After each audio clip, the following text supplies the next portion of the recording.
જય આદિવાસી નઢેલા ગુરવાની ધરતીને નમન, વગાજો કોહાજો કસુઓને નમન, બાબાદેવ ગોરાજાને નમન, નારસિંહ દેવની ધરતીને નમન, રતુમાલના હાજરજાને નમન, તમામ દેવી દેવતાઓને નમન, તમામ ક્ષત્રિયોને નમન અને અહીં ઉપસ્થિત તમામ આગેવાનો, યુવાનો, બુજુર્ગો, મહિલાઓ, યુવાનો, મીડિયા કર્મી, પોલીસ કર્મી અને મંચસ્થ પર બિરાજમાન આમ આદમી પાર્ટીના તમામ હોદ્દેદારોને મારા દિલથી જોહાર નમન કરું છું। આજે સૌ પ્રથમવાર નઢેલાઓમાં આટલી મોટી સભા થવા જઈ રહી છે ત્યારે એક પરિવર્તનની લહેર ચાલી રહી છે એવું લાગી રહ્યું છે અને હમણાં થોડા દિવસ પહેલા જ એક સ્લોગન બનાવ્યું હતું, પરિવર્તનની લહેર ચાલી રહી છે ત્યારે, આમ આદમી પાર્ટીની લહેર ચાલી રહી છે ત્યારે ભાજપના ભૂક્કા કરી નાખો, કોંગ્રેસના ભૂક્કા કરી નાખો, બંનેના ભૂક્કાનો કચરો ઝાડુથી વાળી નાખો, વાળવો જ પડશે। આવનાર સમય આદિવાસી સમાજ માટે સૌથી અઘરો સમય છે। દેશની આઝાદી પછી ભાજપ હોય કે કોંગ્રેસ, એ તમામે આપણા આદિવાસીના હકોનું હનન કર્યું છે। 1960 થી લઈને અત્યાર સુધીના તમામ પરિપત્રોનો અભ્યાસ કરવામાં આવે તો એક પણ ઘટક, એક પણ વિભાગ એવો બાકી નથી કે જ્યાં આદિવાસીની ઓળખ ભૂસવાનું કામ આ સરકારે નથી કર્યું। કોઈ પણ યોજના હોય એ તરત જ લાગુ કરવા માટે કેટલાય આદિવાસી એક્ટિવિસ્ટોએ પ્રયત્ન કર્યા છે, કેટલાય સામાજિક સંગઠનોએ પ્રયત્ન કર્યા છે, પણ તો છતાંય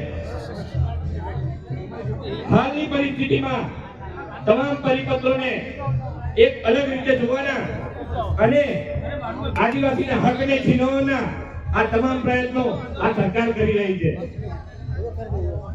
હમણાં લગભગ 3-4 મહિના પહેલા જે ધાનપુરના દેવગઢ બારિયાના વિધાયક બચુભાઈ ખાબર લગભગ આખો ધાનપુર ઘાટો ખાઈ ગયા, મનરેગાના નામે રોડ ખાઈ ગયા,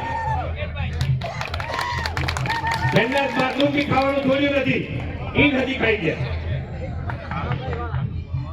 ની કરતા 2000 કરોડનું કૌભાંડ કરેલું છે, મારી કને હિસાબ છે, પણ હજુ સરકાર સાંભળતી નથી। એક બે જણ એના પુત્રજી હતા એવું પૂર્યા પણ પાછા છોડી દીધા।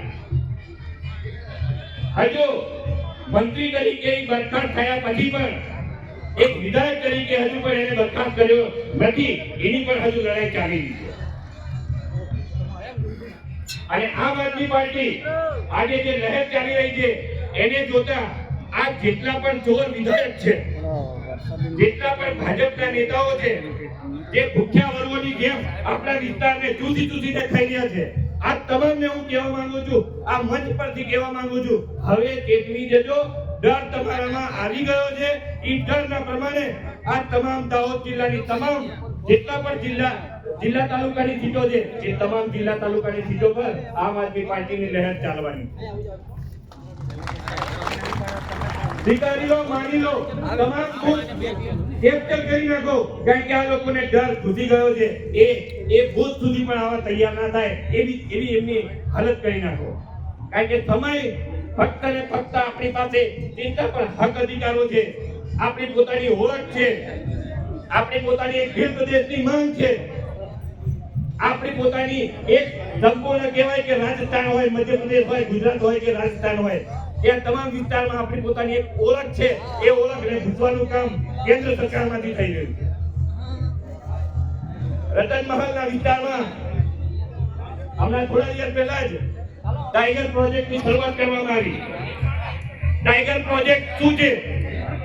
એમાં 4 થી 5 ગામોને વિસ્થાપિત કરવાની વાત છે. કેન્દ્ર સરકારમાંથી થતા કાગળ એ રાજ્ય સરકારને ખબર નથી હોતી. કેન્દ્ર સરકારમાંથી થતા કાગળ એ રાજ્ય સરકારમાં ફેરફાર કરીને અહીંયા રજૂ કરવામાં આવે છે. અમે ફોરેસ્ટ કેન્દ્ર મંત્રાલયની અંદર જ્યારે પૂછવામાં આવ્યું ફોરેસ્ટ વિભાગમાં ત્યારે કે હા અહીંયાથી પરિપત્રો થયા છે. રાજ્ય સરકારમાં પૂછવામાં આવ્યું અમને ખબર નથી. અહીંના વનકર્મીઓને પૂછવામાં આવે છે ત્યારે કહે છે કે અમને ખબર નથી. આ દરેક બાબતોથી આપણે ચેતવા જેવું છે.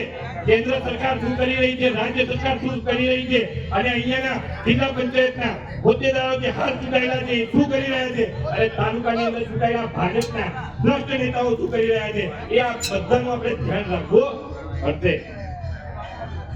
રતન મહાલની વાત કરું તો ટાઈગર પ્રોજેક્ટ લાવવાની વાત છે, એમાં વિસ્થાપિત કરવાની વાત છે.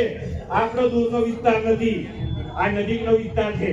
ત્યાં 4 થી 5 ગામોને વિસ્થાપિત કરવાની વાત આવે ત્યારે હું મંચ પરથી કહું છું અમારા આદિવાસીને વિસ્થાપિત કરતા નહીં. તમે ટાઈગર લાવવા હોય તો લાવજો, એની ભેગા હજી હોઈ રહે એવા અમારા આદિવાસી છે.